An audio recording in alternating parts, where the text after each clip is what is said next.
Authorities discover the truth behind a young boy's disappearance after the father makes a confession.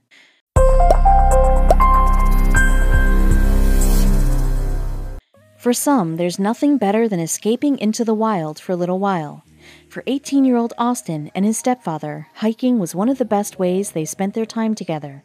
However, that all changed when Austin became lost in the woods. Things seemed strange when the stepfather didn't report him missing right away. As it turns out, there was a reason he wanted to keep things quiet. Read on to discover what they were really doing in the forest and how authorities managed to find Austin almost 2 weeks later. It's not always easy for a stepfather and his stepson to bond over a common hobby. Lucky for 18-year-old Austin, he and his stepfather both loved spending times outdoors. The two would frequent the Great Smoky Mountains Natural Park in Tennessee, since it wasn't far from their home. They hiked together often, so the nearby trails had become familiar to both. Despite being experienced outdoorsmen, things can sometimes go unexpectedly wrong. That's exactly what happened next. One particular day, Austin and his stepfather were walking through one of their typical hiking paths. The day seemed insignificant until his stepfather tripped near a creek, causing his glasses to fly from his face and into the water. Austin's stepfather struggled to see where his glasses went, not only because they were lost in the stream, but because he couldn't see well without them. Since Austin knew that his stepfather would need help finding them, he began searching for the missing pair of glasses. Austin and his stepfather did what most people do when looking for something. They picked opposite directions and started searching. Unfortunately, this meant that the two became separated from one another, and they went on looking for the glasses. Since his stepdad was having a hard time seeing, he couldn't tell when Austin had strayed far away from him. He continued looking for his glasses until, at last, he found them in the stream. It was then that he realized his stepson had vanished. All the while, Austin's stepfather had assumed the young man was still in short distance. Now that his glasses were back on, he could see that Austin was nowhere in sight. He began shouting Austin's name, but no one answered back. By now, panic set in. He decided to do the most logical thing he could think of and go back to the car. He figured that Austin would do the same so long as he knew the way back well enough. Austin and his stepfather could have wasted hours circling around the forest in search of one another. For all they knew, they could be moving away from one another as they looked. The most logical thing to do was to return to the car, the one place that they both knew where exactly to go. Surely a grown man would have come to this conclusion and gone there too. Unfortunately, Austin never returned to the car. The stepfather returned home and told Austin's mother. The two figured that Austin is grown and knows the trails. He would eventually make it back or get to a phone and call them. They eventually headed back to the trail to look for Austin, but were unsuccessful. 2 days later, they reported him missing. Park Chief Ranger Steve Kloster received the phone call and was shocked that it had already been 48 hours and no one said anything. Something seemed off. Austin was officially declared missing at 6:30 p.m. on Sunday, August 13th. Park Ranger Steve Kloster set up a search and rescue that consisted of 100 people. They covered 6,700 acres with helicopters, ground crews, and search canines. Since it had already been 2 days, it seemed unlikely that he would still be in the woods. If Austin were little, he may have gotten scared and hid somewhere, but he was old enough to make it out on his own. The search ended unsuccessfully. Not so much as a clue was uncovered. Nevertheless, Kloster knew that there was enough water for Austin to survive off of, that he was in good enough shape to survive a few days alone. On top of all that, the weather was decent. It was neither sweltering hot or freezing cold. As far as they were concerned, the young man was making it through okay. As it turns out, he was having a harder time than they could have known. Kloster was familiar with similar cases of missing people. He knew by the 10th day that things were not looking good for Austin. He presumably had not eaten all of this time. Desperate times had finally called for desperate measures. One thing that the park ranger was suspicious of was the stepfather. First, he didn't report the case right away, and then later he seemed vague about the location the men had been separated at. He decided to sit the stepfather down for a talk. Hubert, Austin's stepfather, had been leery to confess the real reason that he and Austin went out for a hike that day. Kloster sat him down and demanded that he release all of the information he had before it was too late. The problem was that they had been doing something illegal. However, the petty crime was not worth getting away with if it meant losing Austin. At last, it had gotten to a point where the truth needed to come out. Like his stepfather, it took Austin a moment to realize that the two had lost one another. Fortunately, the authorities and his parents were right about one thing. Austin was well equipped to handle being alone in the forest. All of his years hiking trails and becoming comfortable and familiar with the great outdoors had led to this moment. The first step in any situation like this was to remain calm. Rather than getting scared and losing focus, Austin zeroed in on what he needed to do. While his stepfather's instincts led him to return to the car, Austin had another plan. Since he didn't know for sure if his stepfather had found his glasses, he couldn't be sure that Hubert had made it back to the car without proper vision. Rather than taking the chance, he decided to get to higher ground, where he could hopefully make a phone call and clear things up. He climbed to the top of a ridge and made the calls.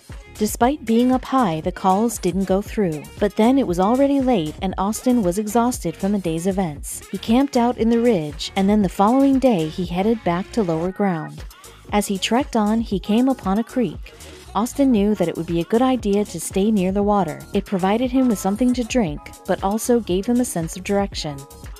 The small creek he had run into was Tabcat Creek, and led him straight into a large creek called Panther. He followed Panther Creek for a couple of days. Without food, he only grew weaker with each passing day. What's worse is that the path was not an easy one. The hike was full of steep areas and parts that required climbing a hill to get around a waterfall. Then Austin realized he had been going the wrong way. He turned around and headed in the opposite direction. Being lost is never fun, especially when you can't tell if someone is looking for you. Austin could have expected that his family would be looking for him, but there was no way to know if the authorities were on their way or if they would ever find him. A spark of hope finally came one day as Austin was walking along the forest. He spotted a helicopter and tried to flag it down. The tree canopies were too tall and thick for the young man to stand out against, so he went unseen. While Austin knew that people were searching the woods for him, he had to stick to his plan and stay on a steady course. Just like when he first got separated from his stepfather, he couldn't wander into the woods looking for those who might be looking for him. If he did so, he would easily get lost in all of the trees without clear landmarks. He could start walking in circles without realizing it. He had to stay near the stream. Austin was burning hundreds of calories a day by continuing to hike, especially with the rough terrain. He had to engage muscles that had no fuel to run on. That's what led him to nearly eating bugs. However, his body adjusted very quickly to the challenge. After a few days without food, he no longer was feeling pangs of hunger. Staying focused and in control forced his body to adapt to what was happening. He went into survival mode. Back at Austin's house, his stepfather was finally ready to reveal the detail he hadn't been too proud to share. He admitted to the reason that he and Austin had gone out hiking in the first place. They were looking for ginseng. The plant's roots can be worth hundreds of dollars per pound. However, it's illegal to remove the plant or any part of it from the forest. Suddenly, everything that had happened seemed crystal clear. The park ranger had been right to question why Hubert would hold off contacting the authorities about his stepson for 2 days. It's possible that he resisted their help because he didn't want to get them both into trouble. Austin's stepfather may have thought he could find him on his own and save everyone the trouble of revealing their potentially illegal activity. However, those 48 hours that he waited enabled Austin to stray further into the woods. By the 11th day of being lost, Austin's body was depleted. He had managed to avoid eating bugs, but was still in desperate need of food. He'd relied on untreated creek water, which was good for the time being, but was not what his body was used to. He woke up on a ridge where he once again slept and looked down at the water below. It was then that he saw it. At last, his nightmare would be over. On the morning of August 22nd, boaters were drifting down Abrams Creek. Austin opened his eyes to wake up just as the rafts drifted by. The entire time that he'd been missing, groups of 15 to 30 people were looking for him at once. However, these boaters were the first humans Austin had seen since his stepfather.